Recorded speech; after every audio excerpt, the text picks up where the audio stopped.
What's up mga kautol? Good morning po. Ayan, kaya pinasa bukid na at ngayon po ang araw ay ipag-i-spray natin ng foliar. Ayan mga kautol, crop giant lang ako mga kautol. Ito po ay foliar ko na minamagaling ko ang crop giant. Wala pong iba mga kautol, tayong inaanuhan. Kumbaga ito pang palago lang. Ay hahapitin po natin mga kautol dahil sobrang taas po ng presyo mga kautol lang ang ating halaman. Grabe mga kautol, bukas po ay pitong harvest na kami. Sa makalwa, kahapon pinag-harvest tayo ng lahat, sitaw, pipino, talong po ang pinakamahal mga kautol sa lahat. Grabe ang talong. Ang semi ay 950, ang good 1.4. Sabi ko ba, pagkakagara ay. Kaya hataw po tayo sa spray, palago at pampalaka ng bunga. Ang talong po yung sagsag pala ngayon, kailangan po nating pakapalin ang kanyang bunga at bulaklak. Ito yung kisimula na. Sitaw po natin ang lago.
Mga kautol, ari na ho tayo mag-spray ng sitaw. Kasi itong sitaw natin mga kautol, inabot din ng presyo, napakaganda rin. Halos lahat mga kautol ng ating tanim. Kaya pinapresa natin ng putihin na naman bukas. Bilis, bibilis mga kautol. Kaya pinapalaki agad natin ang ating tanim na sitaw. Yan. Yun ang resulta. Kailangan natin itaas to.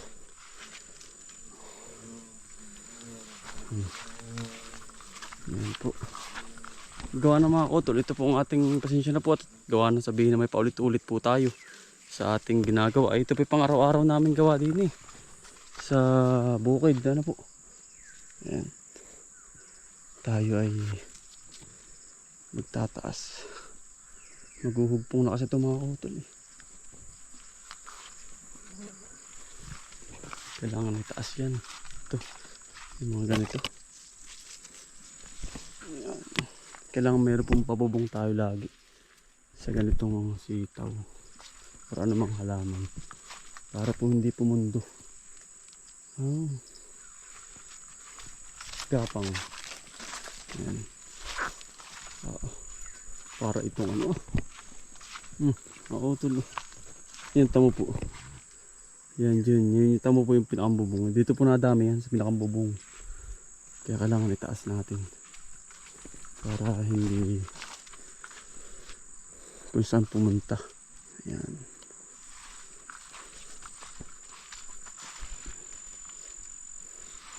Mas marami ang bunga mga kautol sa ganitong ano. Sa ganito pong amlay sa taas. Mas lalo pong nadami. Kasi yan ay nakakapal sa taas. Yan, ganda na ano po. Ito kailangan itaas na. Malayo na mararating nito. Naikot ba naman? Yan. Ito po napulupot. Yan. Yan ang kapal na rin. Talagang panibulaklak ko ay. Sa taas. Ganda. Putihin na naman. Pagkamahal po ng sitaw, inabot po natin 65 ang kilo. Nari po. Yan, yari na rin ito. Ito na may palagot na mga kautol. Ito ang ating pipino. Kailangan may kapalit na uli ito. Bagsak na rin yung ating ano. Kailangan may kapalit na agad. Kaya nga po tayo nakapagbukas nyo sa kabila. Magtatanim tayo dun mga kautol, sili. Sili nga pala. Ang ating itatanim dun. Yan. Ito po yung ano, sitaw. Pahabol natin. Susunod po ito ay lahat ay talkamaan tagin. Pipino pababa. Yan. Mas maraming pipino. Yan po, ito wala na to. Palipas na to. Ipapahinga na natin yung lupa niya. Yan, ito po talong. Yari na rin. Spray na natin. Pag naman naka-isang oras na po yung spray, talab na po yan. Sa ating mahal na Panginoon nga pala mga kutula, tayong papasalamat. Dahil yung ating kinita ay nakasave na uli. At gagamitin natin yun sa ating susunod na halamanan or sa maintenance sa bahay mga kautol. Paayos mga po pala yung bubong. Magtatag-ulan na, napatis mga kautol. Ayun, dito tayo kumuha ng ano, pang maintenance. Ayan. Ayos pa rin naman kahit paano ito. Ating pipino. Marami pa yan. Spray na rin natin yan. Yan, ikot ko muna kayo bago tayo mag-spray dun sa kabila. Yan. Pag ito nakaulan dito mga kutre, sobrang ulan talaga. Ulan ng ulan. May plat ay sobrang hangin.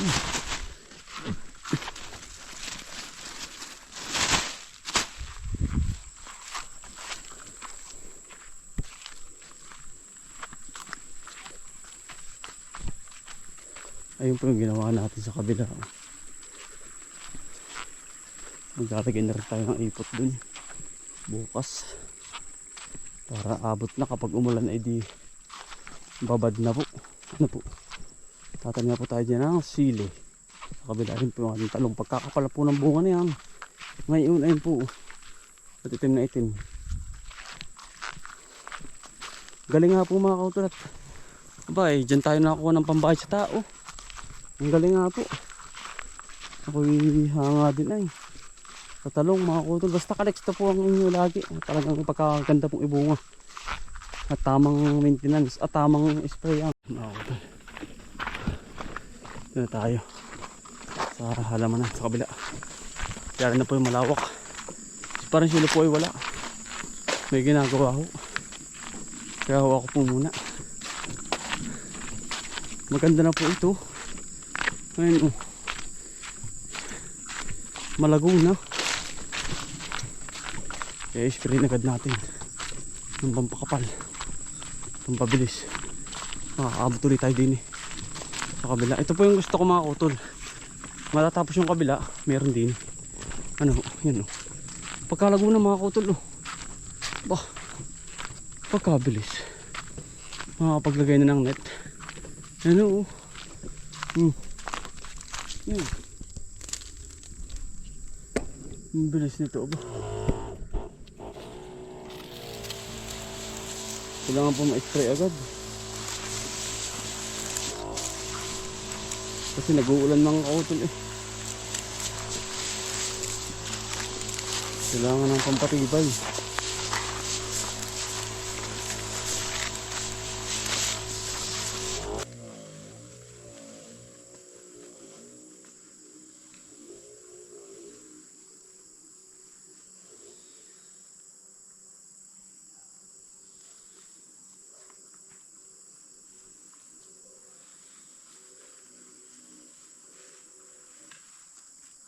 Tapusin lang namin sa kabila mga kautol.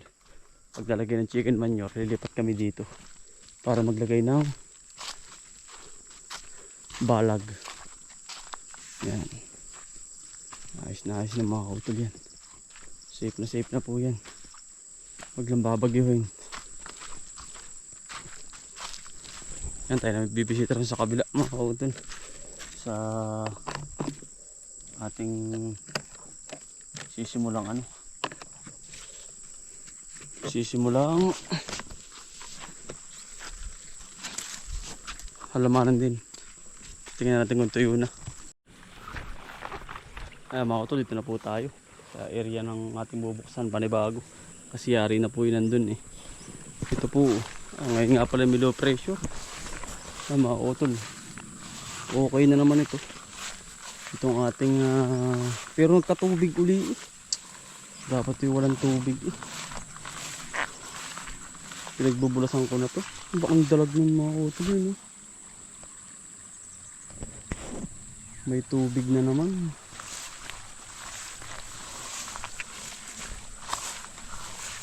Dapat wala itong tubig eh.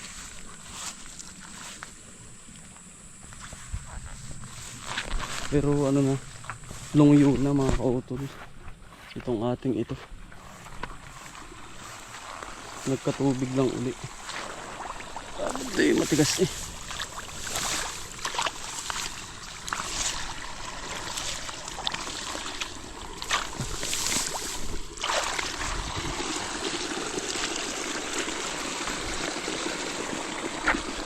Ito po yung lalim.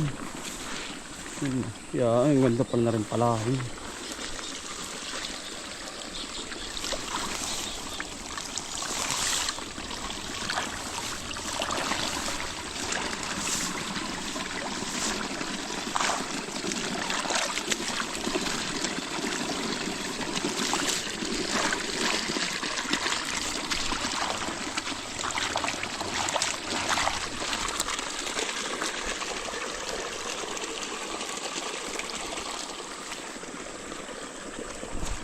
Mga kautol, lungyo na, labas na ang pauwa.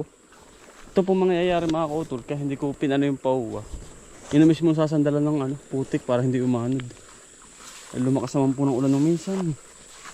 Ay, nagkameron uli.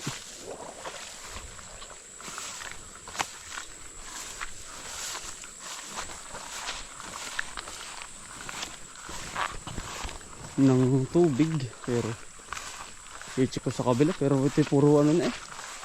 Puro yari na. Ito yung tinistingan natin.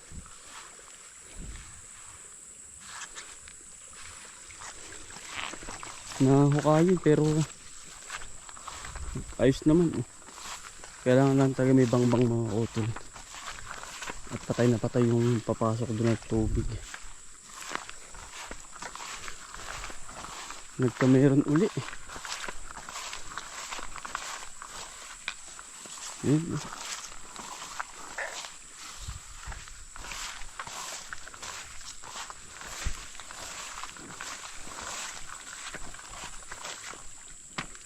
Nagpantay din eh.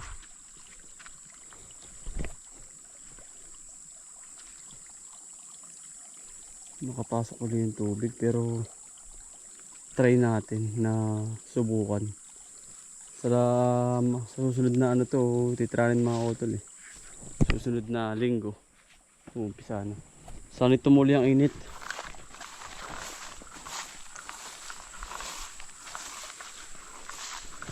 Yan. Okay na naman siya mga utol.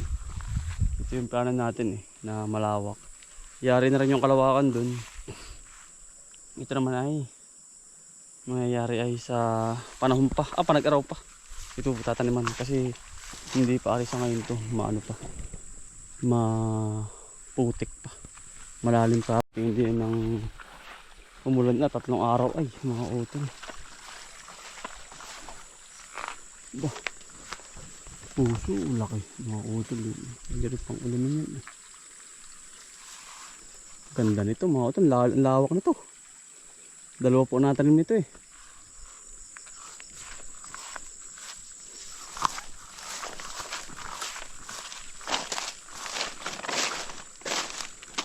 Pero tandaan nyo mga utol, ito po yung aking halaman ng dati ah. Nung bago pa lang ako mag-uumpisa. Ayun, may plastic pa oh. Yan. May plastic molds pa. Ito yun mga utol ah oh. Yan. Dito. Yung aking silihan dati. Yan, tandaan nyo po mga utol. Ayan oh. Silihan ko saka dun sa kabila. Yan, may plastic pa eh. Buhay pa yung plastic. Dati hindi pa tayo sanay mga utol eh. Maghalaman. Yan. Sinubuan na pa tayo ng saging na malaki eh. Yan yung plastic. Buhay na buhay mga utol eh. Dati pa yan. Aray, masarap mga utol oh. Familiar po ba kayo sa ganari? Nakakain na rin ah. Sabi po yun no. Dito walang problema sa pang-ulamin. Basang-basa nga ari ah. Basang-basa. Daming kay nung ano. Nung wild ano. Anong tawag dun? Wild chicken. Yan eh. Nagkaibutan. Ayun, aba. Mga utol oh. Swerte. Kabuti po yan oh. Aba. Naka-jackpot na naman tayo dito sa kabutihan natin mga kautol. Ayan oh. Isa. Aba naka-isa oh. Dalawa. Yan mga kautol. Isang pulot. Isang ano oh. Bah, yan, sarap na rin. Pa oh. 3. Ba, sarap na rin bago palang bubukaw. 4 ay nasira. Yan mga utol oh. 4. Iya, sarap na rin. Meron pa. Ay sira. 5 mga utol oh. 5 kabuti ang nagpakita sa atin. Yan, sarap na rin mga utol oh. May miswa ka ho ay talagang sulbang hapunan na naman mga utol. Lagyan na sa sombrero mga utol. Ang ulamin po yung hapunan. Tuwa na naman si Mrs. din mga utol. Aba ikaw ba naman ang tabas-tabas ang ano na rin mga utol ah. Organic. Galing sa dayami mga utol ano. May miswa. Panalo mga utol. Ayun lang mga utol. Maraming salamat po sa pagsama. Sipag lang po tiyaga. Buhay probinsya. Bye. Salamat po. God bless to. Ingat mo lahat.